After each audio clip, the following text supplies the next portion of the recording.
एक भक्त का कर्ज यह एक भक्ति कहानी है। भक्ति और विश्वास भगवान की लीला की कथा। गंगा किनारे बसा था शिवपुर नाम का एक छोटा सा गांव। मिट्टी की सौंधी खुशबू, पीपल के पेड़ की छाया और मंदिर की घंटियों की मधुर ध्वनि, यही इस गांव की पहचान थी। गांव के बीचों बीच एक प्राचीन शिव मंदिर था, जहाँ सुबह शाम दीप जलते, शंख बजते और ओम नमः शिवाय की ध्वनि हवा में धुल जाती। इसी गांव में रहता था हरिदास, एक साधारण किसान पर असाधारण भक्त था। हरिदास के पास न धन था, न बड़ा घर, न ऊंची जात पात का घमंड। उसके पास था तो बस अटूट विश्वास। वह मानता था कि जो कुछ है, फसल सांस सुख दुख सब कुछ। हरिदास रोज भोर में उठकर गंगा जल से स्नान करता, शिवलिंग पर बेलपत्र चढ़ाता और दिन भर खेतों में परिश्रम करता। रात को थका हारा लौटकर मंदिर के आंगन में बैठ जाता, मानो भगवान से दिन भर की बातें कर रहा हो। एक वर्ष गांव पर विपत्ति आई। बादल आए पर बरसे नहीं, धरती फटने लगी, कुएं सूख गए, हरिदास की फसल आधी भी नहीं हुई। घर में बूढ़ी माँ धर्मावती, पत्नी सीता और छोटा बेटा मोहन, सबकी आंखों में चिंता उतर आई। बीज खरीदने, घर चलाने और माँ की दवाइयों के लिए हरिदास ने साहूकार रघुनाथ सेठ से कर्ज लिया। हरिदास सेठ ने मोटी आवाज में कहा, समय पर लौटा देना, सूद लगेगा। हरिदास ने सिर झुका दिया और उसे सूद की चिंता नहीं थी। उसे भरोसा था शिव सब संभाल लेंगे। पर दुर्भाग्य ही नहीं रुका।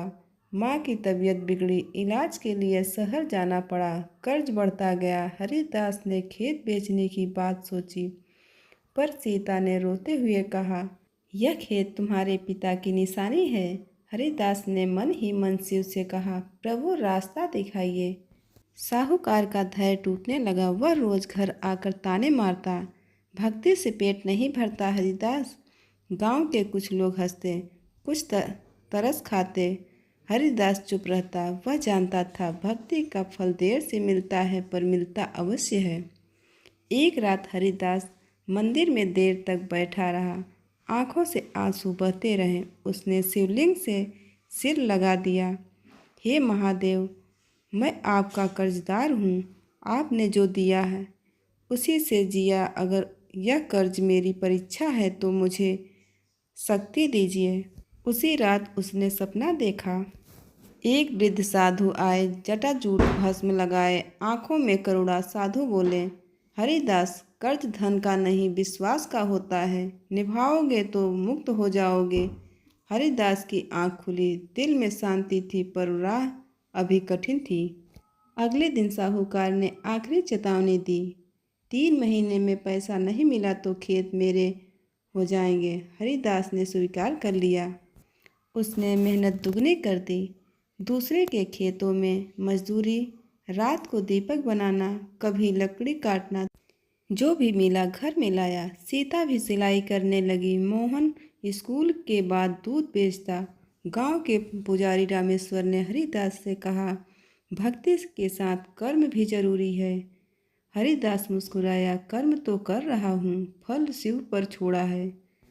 3 महीने बीत गए, कर्ज उतना ही रहा, सूद बढ़ता गया। साहूकार खेत लेने आया। माँ धर्मावती ने कांपते हाथों से कहा, बेटा भगवान पर भरोसा रख।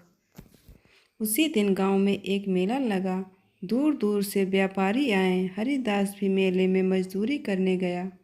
वहाँ एक अजनबी यात्री मिला, सादा वस्त्र, शांत चेहरा। उसने हरिदास से पानी मांगा। हरिदास ने बिना देर किए अपनी लोटा उसे थमा दी। यात्री बोला, तुम्हारी आंखों में चिंता है। हरिदास ने सब कह दिया, कर्ज, खेत, माँ। साहूकार यात्री मुस्कुराया, कभी कभी भगवान मनुष्य का रूप धरकर मदद करते हैं, कहकर वह चला गया। हरिदास को बात समझ न आई। शाम को मेले में हड़कंप मचा। एक व्यापारी का कीमती बक्सा खो गया। गांव के कुछ लोग हरिदास पर शक करने लगे। साहूकार भी वही था देखो यही चोर है। हरिदास स्तब्ध रह गया। उसने कुछ नहीं किया था। तभी वही यात्री आगे आया। चोरी मैंने नहीं, अहंकार ने की है। उसने बक्सा सामने रख दिया। यहाँ है।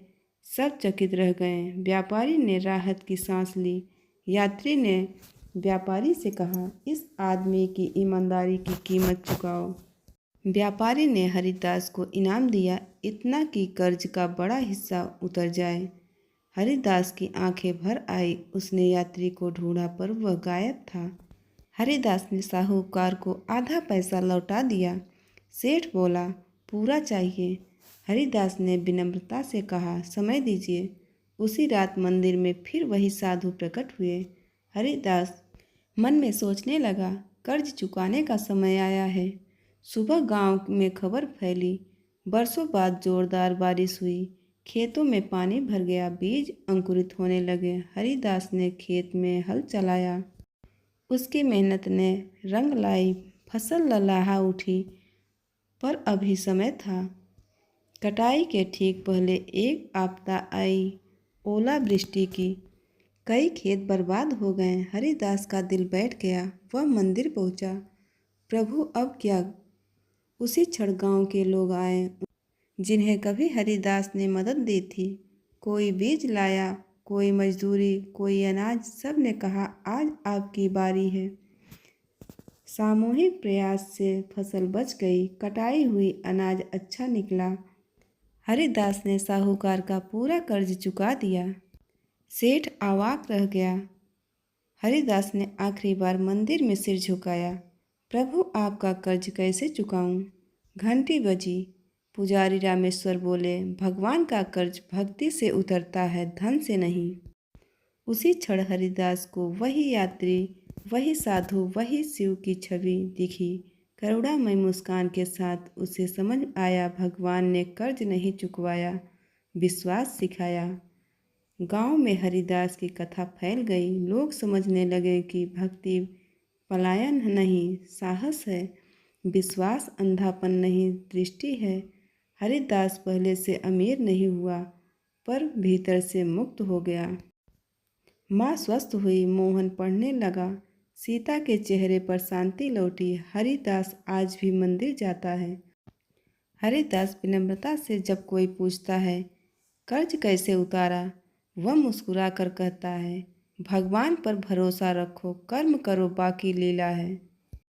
यह कथा सिखाती है कि जीवन का सबसे बड़ा कर्ज धन का नहीं, विश्वास और कृतज्ञता का होता है। जब मनुष्य ईमानदारी, परिश्रम और भक्ति से चलता है, तो भगवान स्वयं मार्ग बन जाते हैं।